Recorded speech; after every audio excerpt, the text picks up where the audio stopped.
प्रारंभ करते हैं इल्तुतमिश के कुछ अन्य कार्यों का। यहाँ अन्य का मतलब इससे पहले के वीडियो में हमने आपको बताया कि इल्तुतमिश किस तरह अपने भाइयों द्वारा दास बनाकर जमालुद्दीन को बेचा गया, फिर उसे दिल्ली ले आकर कुतुबुद्दीन के हाथों बेचा गया। इसके बाद कुतुबुद्दीन ने उसे अपना दामाद बना लिया, अपनी बेटी का निकाह करा दिया और यह दिल्ली के शासन पर अपना कब्जा कर लेता है। कुतुबुद्दीन के लड़के को मार भगाता है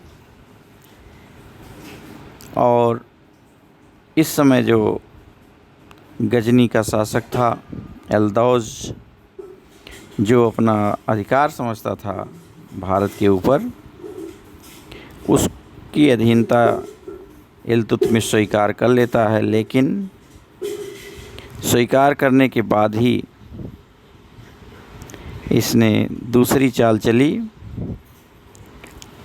और जब एल्दौज के ऊपर आफत आई, ख्वारिज़्म के शाह से पराजित होकर भागा, 1215 में लाहौर आया तो इल्तुतमिश ने वहाँ सेना भेज के उसे हरा दिया और फिर बंदी बना के उसे बदायूं भेज दिया, जहाँ वो मर गया। यानी पहले चरण में हमने देखा था कि वो एल्दौज से छुटकारा पाता है, गजनी से छुटकारा पाता है और एक स्वतंत्र रूप में अपने को कर लेता है। अब इसके आगे की बातें करते हैं। इसके आगे हम देखते हैं कि यह स्वतंत्र रूप में पहला कार्य एल्दौज को हटाने का है। दूसरा, अब इसे मंगोलों से डर लग रहा। नव स्थापित तुर्की सल्तनत के लिए यह एक बहुत बड़े भय के रूप में थे मंगोल। ये मंगोल लोग जो थे, ये वास्तव में बौद्ध धर्म को मानने वाले थे, लेकिन बहुत ही खूंखार थे। जबकि हम जानते हैं कि बौद्ध धर्म सत्य, अहिंसा, आस्तेय, परिग्रह, ब्रह्मचर्य की कल्पना करता है और उसमें अहिंसा तो बहुत महत्वपूर्ण चीज़ है। लेकिन फिर भी मंगोल लोग बौद्ध होते हुए भी बहुत अधिक खूंखार थे। बहरहाल अब चंगेज खां के नाम से एक व्यक्ति प्रसिद्ध हुआ था, जो तिमुजिन के थे और इनके नेतृत्व में मंगोल तातारी के पठार पर अपनी जन्मभूमि से निकल पड़े और ख्वारिज़्म के साम्राज्य को नष्ट करके अधिकार कर लिया। अभी मैंने चर्चा किया था ख्वारिज़्म के शाह की, तो उस पर अधिकार कर लिया और ख्वारिज़्म का जो शाह था वो काले सागर की तरफ भाग गया। युवराज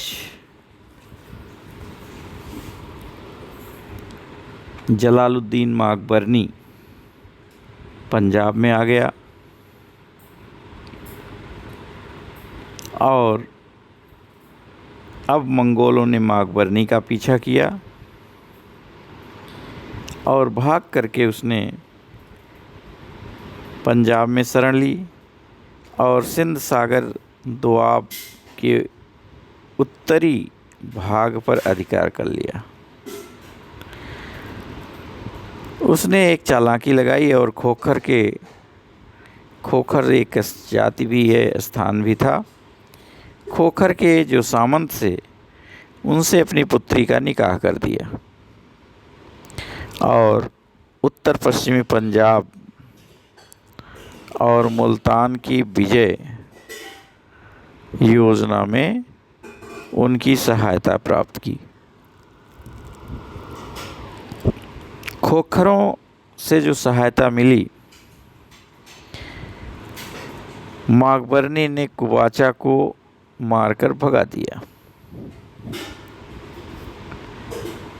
और सिंध के पास जो दोआब क्षेत्र है उस पर अधिकार कर लिया। तो ये जो तरीका था, ये विवाह की राजनीति करा और राजनीति करके रावी चिनाव का क्षेत्र भी जीत लिया, सियालकोट भी जीत लिया, पश्तून को जीत लिया। यानी यहाँ तक की जो कहानी है मंगोलों की और मागबरनी की बात हो रही थी। अभी इल्तुतमिश इस एपिसोड में नहीं आया, इस कहानी में नहीं जुड़ा था। अभी तक मंगोल जो आए और लड़ते गए, लेकिन यहाँ खोखर सामंत से अपनी पुत्री का विवाह कर दिया और खोखर की सहायता से मागबरनी ने कुवाचा को मार भगाया और आगे बढ़ कर के चिनाव प्रदेश पर आक्रमण कर दिया। सियालकोट ज़िले में पस्तूर को जीत लिया। उसके बाद लाहौर की तरफ बढ़ा और अब इल्तुतमिश के पास अपना दूत भेजकर उनसे शरण मांगी। अब इल्तुतमिश ने सोचा कि एक शरणार्थी को शरण देना तो शिष्टाचार के विरुद्ध है, लेकिन चंगेज खां पीछे पड़ा है, तो ऐसे शक्तिशाली आक्रमणकारी को निमंत्रण देना भी ठीक काम नहीं है, क्योंकि मागबरनी पीछा करते हुए मंगोल 1220 ईस्वी में सिंध तक आ गए थे। मागबरनी भाग रहा है, मंगोल पीछा कर रहे हैं। अब यहाँ इल्तुतमिश ने सोचा कि वहाँ की राजनीति से हम अपने को अलग रखें, और उसने जो मागबरनी चाह रहा था कि हमें शरण दिया जाए, इसने साफ इनकार कर दिया। बड़ी विनम्रतापूर्वक इसने इनकार कर दिया कि हम नहीं दे सकते समर्थन, और ये भी कह दिया कि आप पंजाब छोड़ के चले जाओ। अब ख्वारिज्म के राजकुमार ने अपना अपमान समझा, स्वाभाविक भी था, और बदला लेने की भावना से जो दक्षिण पूर्वी क्षेत्र पड़ता है पंजाब का, उसमें इल्तुतमिश के राज्य के आक्रमण की तैयारी शुरू कर दी। अब इल्तुतमिश भी मार भगाने के उद्देश्य से तैयार हो गया। यानी मागबरनी जो शरण लेने आया था, इल्तुतमिश से लड़ाई होने की स्थिति आ गई। इल्तुतमिश से लेकिन टक्कर लेना फिर मागबरनी ने उचित नहीं समझा और कुवाचा से सोचा मुल्तान छीन लें।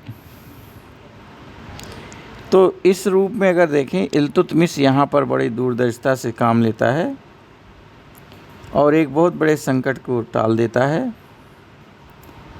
चंगेज खां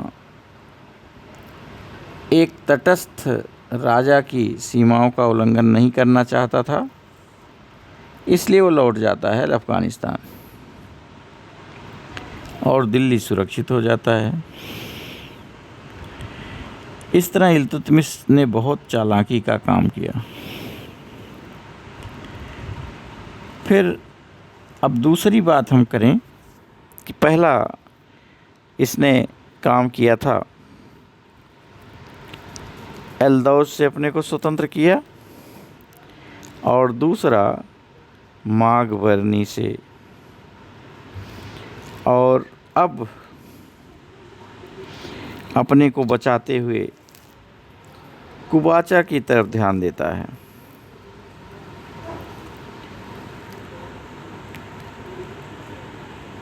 मंगोल अफ़गानिस्तान से ही वापस लौट गए थे। माघवर्णी भी 1 साल रहकर लगभग वापस लौट गया। कहीं कहीं 3 वर्ष से कहते हैं कि ये भारत में रहा और वापस लौटा।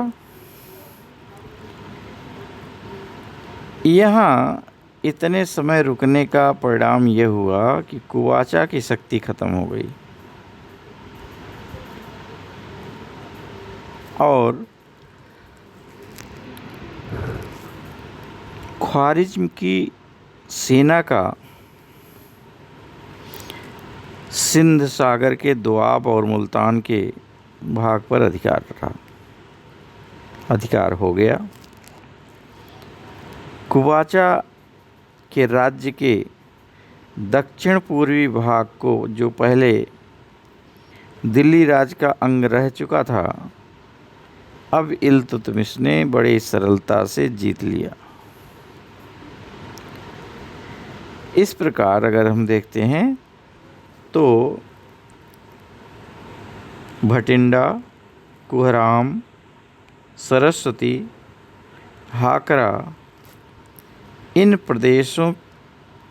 प्रदेशों पर उसका अधिकार हो गया। किसका? इल्तुतमिश का।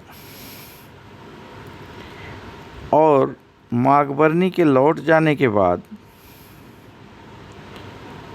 मुल्तान और सिंध ही कुबाचा के हाथ में रह गया था। इसलिए ख्वारिज़्म की सेनाओं की गतिविधियों के कारण कुबाचा की शक्ति पर जो प्रभाव पड़ा, उसका इल्तुतमिश ने लाभ भी उठाना चाहा। इसलिए यह सोचा कि उनके राज्य पर 2 दिशाओं से आक्रमण किया जाए। पहले उसने लाहौर को जीतने का प्रबंध कर लिया और इसके बाद 2 सेनाएं भेजता है 1228 ईस्वी में, एक लाहौर से मुल्तान पर और दूसरा दिल्ली से उच्च पर आक्रमण करने के लिए। अब यह कुबाचा देखकर घबरा गया और निचले सिंध के क्षेत्र में भक्कर का जो किला है वहाँ शरण लेता है। 3 महीने बाद पता लगता है कि उस किला भी चला गया। कुबाचा चक्कर में पड़ गया और संधि सोचने लगा। इल्तुतमिश ने कहा कि बिना शर्त के समझौता करना हो तो करो, लेकिन कुबाचा तैयार नहीं था। तब दिल्ली की सेनाओं ने भक्कर पर भयंकर युद्ध किया। अब कुबाचा इतना आतंकित हुआ और निराश हुआ कि वो सिंधु नदी में कूद करके और डूबकर अपने आप को मार देता है, ख़त्म कर देता है, आत्महत्या कर लेता है 1228 ईस्वी के लगभग। मुल्तान और उच को जीतकर दिल्ली राज्य में मिला लिया जाता है। देवल के शुभ शासक सिनानुद्दीन चनीसर ने इल्तुतमिश की अधीनता स्वीकार कर ली।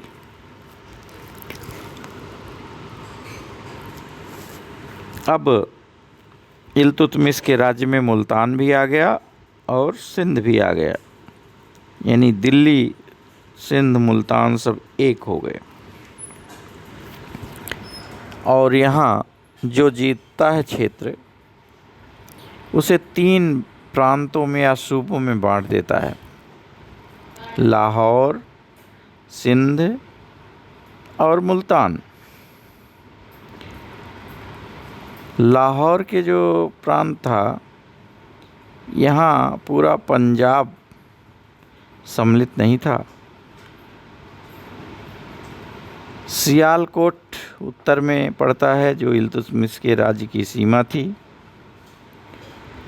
सिंध सागर दोआब खोखर जाति के अधिकार में था। पंजाब की ओर बनियान स्थान का नाम है बनियान। इस प्रदेश के जलालुद्दीन माकबरनी की सहायक सैफुद्दीन करलूक के हाथ में था। सैफुद्दीन करलूक जो माकबरनी के साथ में था। अब इन तीनों प्रांतों के सूबेदारों को समस्त पंजाब को जीतकर दिल्ली राज्य में मिलाने की आज्ञा दी। यानी बनियान का प्रदेश जो था जमालुद्दीन, दूसरा माकबरनी और सिंध का क्षेत्र। तो यह एक दृढ़ राज्य अब बनने लगता है। अगला काम स्वतंत्र रूप में इल्तुतमिश जो करता है वह है बंगाल विजय। लेकिन समय की अपनी बाध्यता है, इसलिए हम इसे अगले एपिसोड में ले आएंगे, अगले वीडियो में दिखाएंगे। तब तक के लिए धन्यवाद।